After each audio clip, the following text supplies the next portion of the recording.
He always exchanged words with everybody because it didn't matter what anybody was doing in and around the estate here and everywhere else. They all meant a lot to him, and he always took a very personal interest in everything that they were doing. Sophie finally breaks her silence on Meghan, and it is absolutely savage. For years, the Duchess of Edinburgh played it cool, stayed diplomatic, smiled through the tension, and kept the royal family's dirty laundry buried behind palace walls. But not anymore. A bombshell Channel 5 documentary, explosive royal biographies, and insider accounts have peeled back the curtain. And what's underneath is years of rejection, fury, and receipts. This is Sophie's moment, and she is not holding back. To understand the significance of Sophie's silence breaking, it's essential to know what she actually offered Meghan Markle and how Meghan responded. A recent documentary titled Royal Peacemaker, Sophie, Duchess of Edinburgh, which aired on Channel 5 on May 16, 2026, highlights the supportive role Sophie played in helping Kate Middleton navigate her early years as a member of the royal family. Notably, it also reveals that Meghan allegedly declined a similar offer of guidance. This documentary is not merely a tribute. It provides a well-researched account of Sophie's remarkable rise within the monarchy and the challenges faced along the way. Meghan Markle's name is mentioned multiple times. Royal commentator Emily Andrews noted that Sophie approached both Kate Middleton and Meghan Markle, expressing her willingness to be a mentor. When she saw younger members marrying into the royal family, she was very happy to offer to be a mentor of sorts, Andrews stated, adding that Sophie had seen it all. This is an important point. Sophie didn't simply enter royal life without any experience. After marrying Prince Edward in 1999, she made her share of early mistakes, including a public relations misstep involving a tabloid sting. However, she emerged wiser, stronger, and more trusted than almost anyone else within the firm. She had valuable insights to share and was willing to provide Meghan with guidance for free. According to a royal insider who spoke to The Sun, Sophie and Meghan spent hours together discussing various topics. Meghan had many questions, and Sophie, understanding the difficulties of transitioning from a commoner to a royal, offered her advice freely. The insider noted Sophie found Meghan likable and engaging, and she told her she could call any time she needed advice about dealing with some of the trickier royals. However, the insider expressed surprise when that turned out to be the last they heard from Meghan.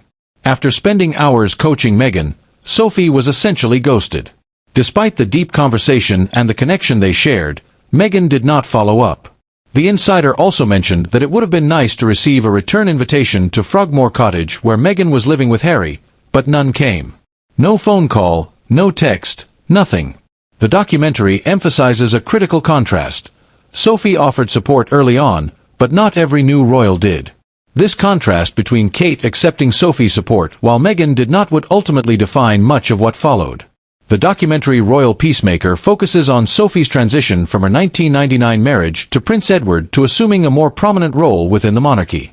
It portrays her as someone younger royals can turn to when learning how the family operates. With Kate, this mentorship has worked beautifully. Royal correspondent Victoria Murphy describes Sophie as a natural mentor for Kate in many ways, highlighting small but significant gestures. Sophie became a trusted guide for Kate, and their bond has publicly grown over the years.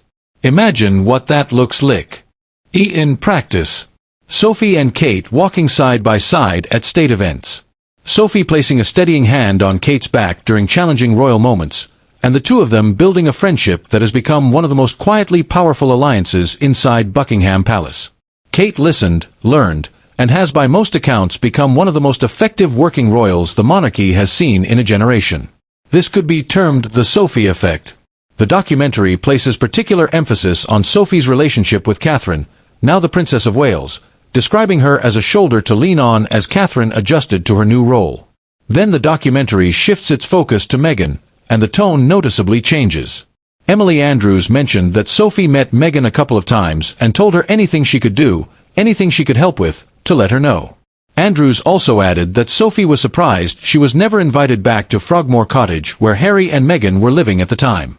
This is not a trivial social slight in the world of the British monarchy, where relationships, access, and trust are crucial. Being offered mentorship by someone as universally respected as Sophie and then ignoring that offer is a significant statement. Whether intentional or not, it conveyed something about Meghan's intentions to the institution, and it felt personal to Sophie.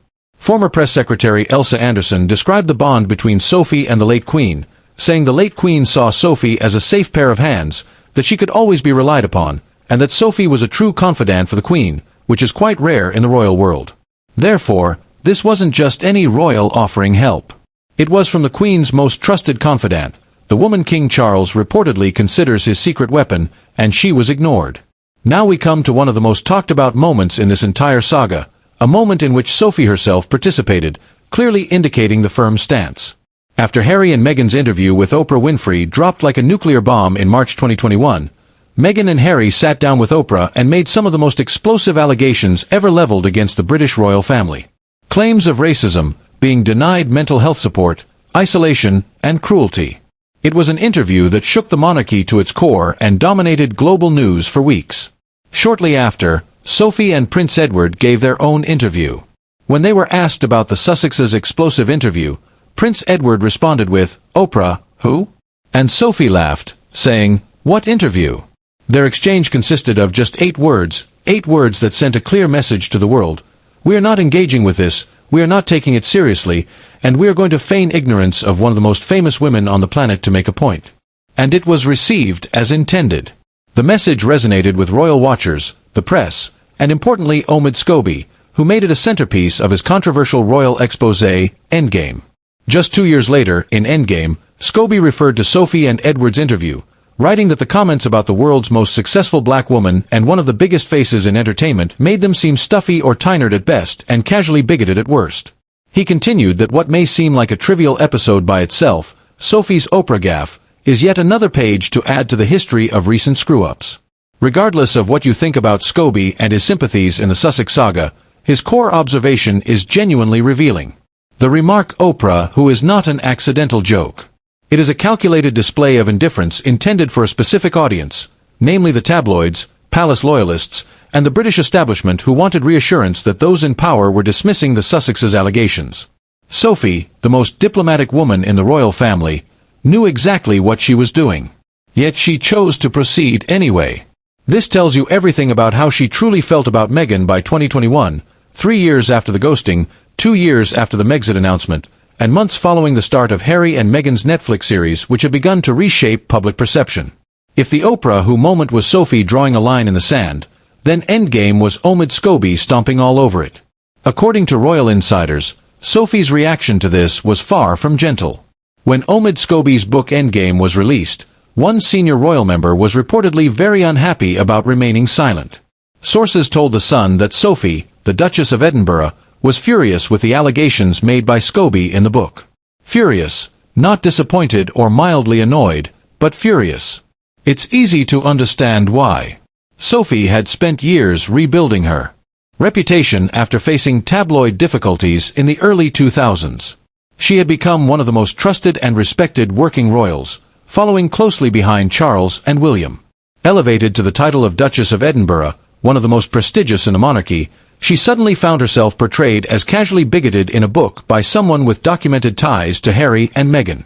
Scobie also claimed that Sophie noticeably ignored Meghan outside Westminster Abbey during the late Queen Elizabeth II's state funeral, suggesting that both Queen Camilla and Kate followed suit in ignoring the Duchess of Sussex.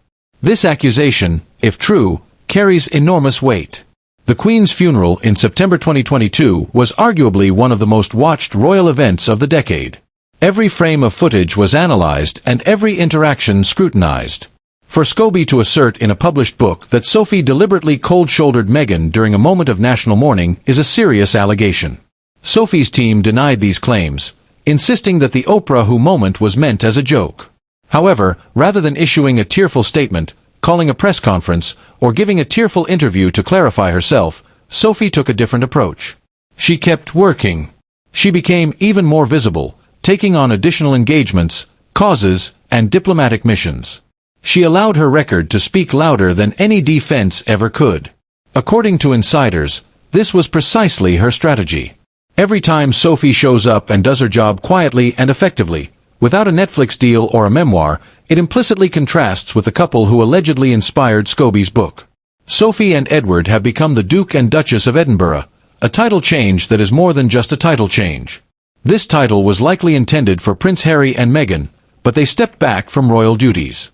The Edinburgh title has a rich history and until recently belonged to Prince Philip. It would have been Harry and Meghan's title if they had chosen to stay. Instead, it has gone to Sophie and Edward.